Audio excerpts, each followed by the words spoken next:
అధ్యాయం 3వ వచనాన్ని మనం చదివాం. యోహాను సువార్త 1వ అధ్యాయం 3వ వచనంలో ఏమని రాయబడింది? కలిగియున్నది ఇదియు ఆయన లేకుండా. అంటే ఆయన అంటే ఎవరు? దేవుడు, యేసుక్రీస్తు ప్రభుల వారు. యేసుక్రీస్తు ప్రభుల వారు లేకుండా ఏ మాత్రము కూడా ఈ సృష్టి కలగలేదు. మానవుడు కానీ సృష్టి కానీ ఇవన్నీ కూడా యేసుక్రీస్తు ద్వారానే కలిగాయి. ఆయన లేకుండా ఏది అంటే ఇంక ఏది మిగలలేదు, ఏది కలగలేదు. అయితే ప్రభునందు పిల్లరా అన్నీ ఆయన ద్వారానే కలిగాయి. అయితే ఈ సమయంలో ఆయన యొద్ద మనకు దొరికేవి ఏంటివి? ఏదైనా ఒక వస్తువు దొరకాలి అంటే, కూరగాయలు కావాలంటే ఎక్కడికి వెళ్ళాలమ్మా? మార్కెట్కి వెళితే, మార్కెట్కి వెళ్ళామంటే అక్కడ కూరగాయలు మనకు దొరుకుతాయి. కిరాణం కావాలంటే కిరాణం షాపుకి వెళ్ళాలి, అక్కడైతే మనకు కిరాణము దొరుకుతూ ఉంది. అయితే ప్రభునందు పిల్లరా మరి దేవుని దగ్గర కూడా ఏవో దొరుకుతాయి మనకు. అవి ఏంటి అంటే అందులో మొదటి పాయింట్ ప్రభునందు పిల్లరా మత్తయి సువార్త 11వ అధ్యాయం 28వ వచనాన్ని మనం చదువుకుందాం. మత్తయి సువార్త 11. ప్రయాసపడి భారం మోసుకొనుచున్న సమస్త జనులారా నా యొద్దకు రండి, నేను మీకు విశ్రాంతి కలుగజేతును. ఎవరు మాట్లాడుతున్నారంటే ఈ మాట?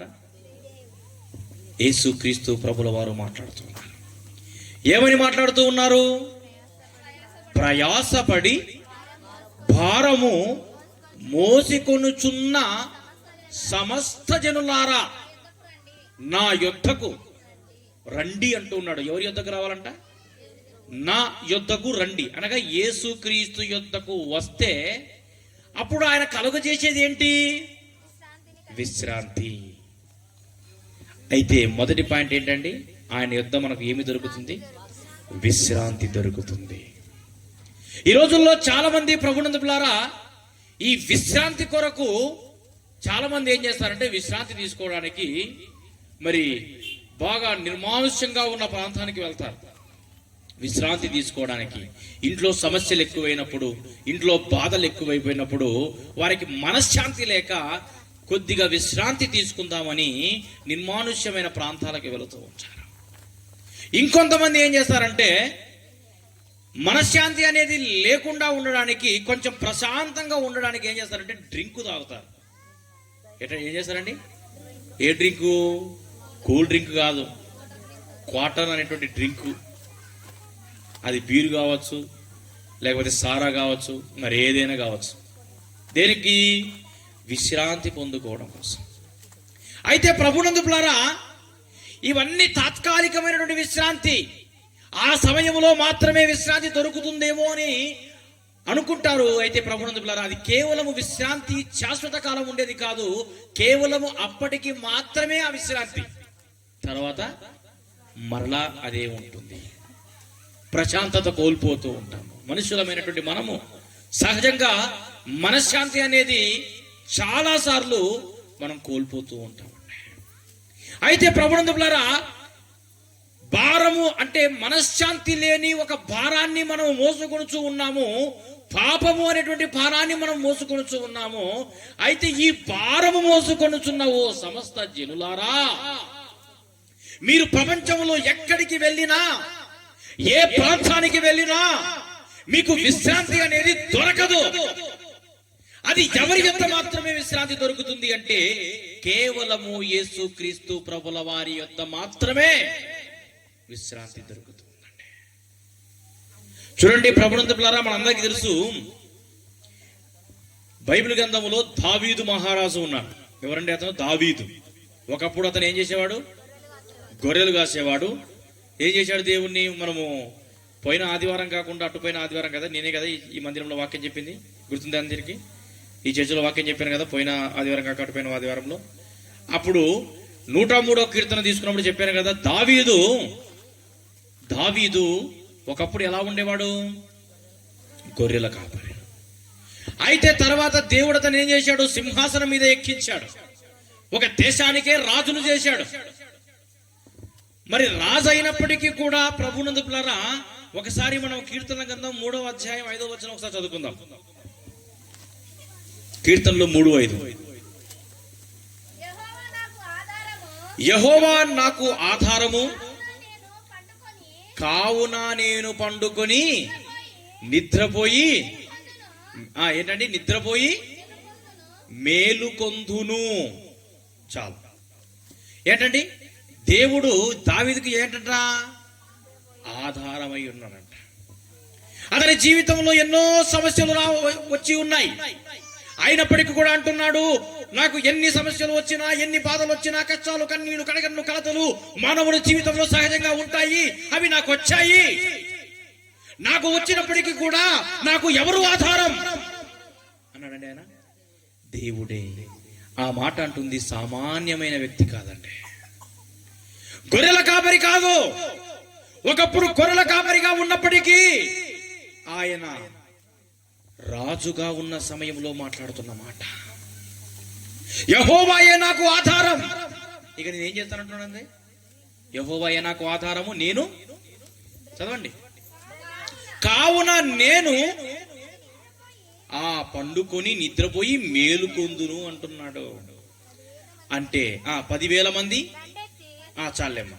చూడండి ప్రభునందు పిల్లారా, మరి అతను ఏం చేస్తున్నాడంటే విశ్రాంతి తీసుకుంటా అంటున్నాడు. మనందరికి తెలుసు కదా దావీదు గురించి. సింహము మరి గొర్రెలు కాస్తున్న సమయంలో ఎలుగుబంటి వచ్చినప్పుడు ఎలుగుబంటి చంపేశాడు, సింహాన్ని చంపేశాడు. అలాగనే గొల్యాతుని చంపేశాడు. వీరందరినీ కూడా ప్రభునందు పిల్లరా, మరి ఎలుగుబంటి కావచ్చు, సింహం కావచ్చు, గొల్యాతులు కావచ్చు, వీటన్నిటిని కూడా ఏం చేశాడంటే దావీదు చంపివేశాడు. వీటన్నిటిని చంపిన తర్వాత అతనికి విశ్రాంతి దొరికింది. అయితే ప్రభునందు పిల్లరా, ఆ విశ్రాంతి ఎవరిచ్చారండి? ఆయనకు దేవుడిచ్చాడు. మొదటి పాయింట్, దేవుని యొక్క మనకు ఏమి దొరుకుతుంది అంటే ఏం దొరుకుతుందండి? విశ్రాంతి దొరుకుతుంది. ఇప్పుడు మనం రెండో పాయింట్ వింటున్నాము. కీర్తన 134, 130వ కీర్తన 4వ వచనము. ఆయనను జనులు నీ యొద్ద నీ యందు భయభక్తులు నిలుపునట్లు నీ యొద్ద ఏం దొరుకునంట? రెండో పాయింట్ ఏంటండి? క్షమాపణ దొరుకును. రెండో పాయింట్ ప్రభునందు పిల్లారా, ఆయన యొద్ద మనకు ఏం కలుగుతుంది అంటే క్షమాపణ దొరుకుతుంది. వేటి నుంచి మనకు క్షమాపణ దొరుకుతుంది అంటే ప్రభునందు పిల్లారా, ఈ దావీదు మాట్లాడుతున్న మాటను మనం గమనించినట్లయితే దావీదు పాపం చేసేసాడు ఆల్రెడీ. ఒక స్త్రీతో పాపం చేయడం మాత్రమే కాకుండా అందుకు అడ్డుగా ఉన్నటువంటి ఆమె భర్తను కూడా చంపేశాడు దావీదు. అయితే ఎప్పుడైతే నాతాను ప్రవక్త వచ్చి ఒక గొర్రె పిల్ల కథ చెప్పాడు, ఒక గొర్రె పిల్ల కథను చెప్పిన తర్వాత ఆ గొర్రె పిల్లను దొంగిలించింది ఎవరో కాదు, అది నీవే అని చెప్పినప్పుడు వెంటనే దావీదు కుప్పకూలిపోయి, నేనా పాపం చేసింది, నేనా తప్పు చేసింది, నన్ను హిస్సోపుతో కడుగు ప్రభువా, హిమము కంటే తెల్లగా మార్చు అని అడగడం జరిగింది. అంటే దేవుని ఎందుకు అడిగాడంటే ప్రభునందు పిల్లారా, ఆ దేవుని యొద్దనే ఈ దావీదుకు ఏమి దొరుకుతుంది?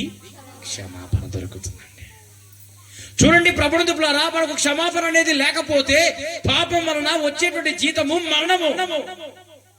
ఆ మరణానికి మనం వెళ్తాం. మరి ఆ మరణాన్ని తప్పించడానికే యేసుక్రీస్తు ప్రభువు వారు ఈ భూమి మీదకి వచ్చాడండి. యేసుక్రీస్తు ప్రభువు వారు ఈ భూమి మీదకి వచ్చాడు ఆ మరణాన్ని తప్పించడానికి. కాబట్టి ఆయన మాత్రమే మన పాపమును ఏం చేయగలడండి? క్షమించగలడు. ఆయన మాత్రమే మన పాపమును క్షమించగలడండి. కాబట్టి ప్రభునందు పిల్లారా, ఆయన యుద్ధం మనకు ఏం దొరుకుతుందండి? క్షమాపణ. మొదటి పాయింట్ విశ్రాంతి అయితే, రెండవ పాయింట్ ఆయన యుద్ధ క్షమాపణ. మనకు క్షమాపణ దొరికితేనే మనం నరకాగ్ని తప్పించుకోగలమండి. క్షమాపణ అనేది మనకు దొరకకపోతే, దేవుడు మనల్ని క్షమించకపోతే మనము నరకమునకు పాత్రలమవుతామండి. ఆ నరకాన్ని తప్పించడానికే యేసుక్రీస్తు ప్రభుల వారు ఈ భూమి మీదకి వచ్చాడు. అలాగనే మరొక మాట 130వ కీర్తన 7వ మాట చదవండి. ఇశ్రాయేలు యెహోవా మీద ఆశ పెట్టుకును, యెహోవా యొద్ద. ఇప్పుడు ఏంటి చెప్పండి? 3వ పాయింట్. మనం మొదటి పాయింట్ విన్నాము, ఆయన యొక్క ఏమి దొరుకును? విశ్రాంతి దొరుకుతుంది. 2వ పాయింట్ మనం విన్నాము, ఆయన యొక్క క్షమాపణ దొరుకుతుంది.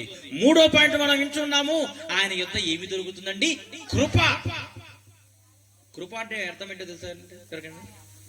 కృప అంటే ఏంటండి? కృప అంటే మనం దేనికి మనం అర్హత లేని వారముగా ఉన్నప్పటికీ ఆ అర్హతను మనం సంపాదించుకోవడమే కృప. అది ఎవరిచ్చేది? ఉచితముగా దేవుడు ఇచ్చేదండి. మనం ఆయనతో పాటు ఒకానొక సమయంలో మనం ఉండబోతూ ఉన్నాం. వాటికి మనకు అర్హత లేదు, అయినప్పటికీ ఆయన మన మీద కృప చూపాడు. పాపులకు పరలోకంలో స్థలం ఉంటుందండి. పాపులకు పరలోక రాజ్యంలో చేరుకోవడానికి అవకాశం ఉంటుందా? మనమందరము పాపులమైనప్పటికీ కూడా మన పాపం నుంచి ఆయన విడిపించాడు. పాపమునకు శిక్ష విధించింది ఆయనే. ఆ పాపము నుంచి మనం విడుదల పొందితే మనకు కృపను దయచేసింది కూడా ఆయనేనండి. కాబట్టి 3వ పాయింట్ ఏంటండి? ఆయన యొద్ద మనకు ఏం దొరుకుతుందండి? కృప దొరుకుతుంది. కృప దొరుకుతుందండి. అలాగనే ప్రభునందు బిడ్డలారా 4వ మాట మనం చదువుకుందాం. అక్కడే 130వ కీర్తన 8వ వచనం. ఇశ్రాయేలీల దోషములన్నిటి నుండి ఆయన వారిని విమోచించును. ఏంటండి? ఎవరండి ఆయన? దేవుడు ఇశ్రాయేలీయుల దోషములన్నిటి నుండి ఏం చేశారంట? విమోచన. ఆయన మనల్ని ఏం చేశారండి? విడుదల. దోషములన్నిటి నుంచి 103వ కీర్తనలో కూడా మనం చదివాము, ఇంతకుముందు చెప్పాము. మన దోషములన్నిటిని కూడా ఆయన ఏం చేసేవాడండి? క్షమించినవాడు. మన దోషములన్నిటిని కూడా ఆయన క్షమించేటువంటి వాడండి. ఇక్కడ మనం ప్రభునందు ద్వారా విమోచించేవాడు. మన దోషములకు మనల్ని క్షమించాడు కాబట్టి, ఆయన కృప మన మీద ఉన్నది కాబట్టి, మనము పాపములు చేసినటువంటి వారము, పాపములు చేసిన మనలను ఆయన ఏం చేసేవాడండి? విమోచించేవాడు, విడుదల కలిగించేవాడు. ప్రభునందు ద్వారా యేసుక్రీస్తు ప్రభుల వారు ఒకానొక సమయంలో యెరూషలేములోకి ప్రవేశించేటువంటి ఆ సమయములో ఒక పట్టణములో, ఒక ప్రాంతములో ఒక కట్టబడిన గాడిద కనబడుతూ ఉంది. మీరు వెళ్ళి ఆ గాడిదను విప్పుకొని రండి అంటాడు. ఆ గాడిద ఆ సమయములో బంధించబడింది, బలి చేయవలసింది ఆ గాడిద. అయితే బలి చేయబోయేటువంటి ఆ గాడిద యొక్క కట్లను విప్పుకొని తీసుకొని వచ్చాడు. అంటే విమోచించుకొని తీసుకొని వచ్చాడు. అయితే ప్రభునందు ప్రియులారా, ఆయన మనలను విమోచించేటువంటి వాడు. మన పాపములో నుంచి ఆయన మనను విడుదల కలిగించేటువంటి వాడు అండి. మరొక వచనం మనం చదువుకొని మనం ముగించుకుందాం. 1 తిమోతి 2:6. 1 తిమోతి పత్రిక 2వ అధ్యాయం 6వ వచనం. త్వరగా. ఈయన అందరి కొరకు. ఎస్, ఈయన. ఎవరండి ఈయన? మనం ఎక్కువగా ఈయన, ఆయన అని మనం చదువుతున్నాం కదా. మనం ఈయన అంటే మనం జ్ఞాపకం చేసుకోవాలి. ఈయన అంటే యేసుక్రీస్తు ప్రభుల వారు ఏంటండి? అందరి కొరకు. ఎవరైతే పాపములు చేసి ఉన్నారో, పాపములు చేసిన ప్రతి ఒక్కరూ ఎవరైతే ఆయన ఎదుట నేను పాపములు చేశాము అని ఒప్పుకుంటారో, పాపములు విడిచిపెడతారో వారందరి కొరకు ఆయన ఏం చేశాడంట? విమోచన క్రయధనముగా ఏం చేశాడండి? తనకు తానే సమర్పించుకున్నాడు, బలి అయ్యాడు, బలి చేయబడ్డాడు. ప్రభునందు ప్రియులారా, మన కొరకైన ప్రాణత్యాగం చేశాడు మనల్ని విడిపించడానికై. మన కొరకు ఆయన రక్తాన్ని కార్చాడు మనల్ని విడిపించడానికై. మన కొరకు ఆయన హింసించబడ్డాడు మనల్ని విడిపించడానికై. మన కొరకు ఆయన తల మీద ముళ్ళ కిరీటము, మన కొరకు మనము చేసేటువంటి పాపం, లోక పాపాన్ని ఆయన వీపు పైన, లోక భారాన్ని ఆయన తలపైన, ఇదిగో నీవు నేను చేసేటువంటి పాపములన్నీ కూడా ఆయన తలపైన ముళ్ళ కిరీటముగా ఉంచబడిందండి. అయితే ప్రభునందు పిల్లరం తలపైన ముళ్ళ కిరీటం పెట్టడమే కాకుండా ఏం చేశారు తెలుసా? ఆ తలపైన రెల్లుతో కొట్టడం జరిగిందట, కర్రతో కొట్టారు. కర్రతో కొట్టినప్పుడు ప్రభునందు పిల్లరా ఆ ముళ్ళన్నీ కూడా తలలో దిగబడ్డాయి.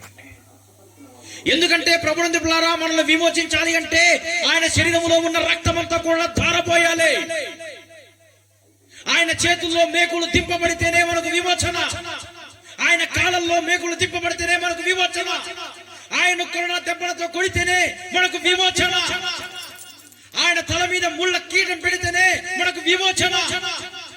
ఆయన తలలో నుంచి రక్తము, కాళ్ళలో నుంచి రక్తము, చేతుల్లో నుంచి రక్తము, కడుపులో నుంచి రక్తము వస్తేనే మనము విమోచించబడతామండి.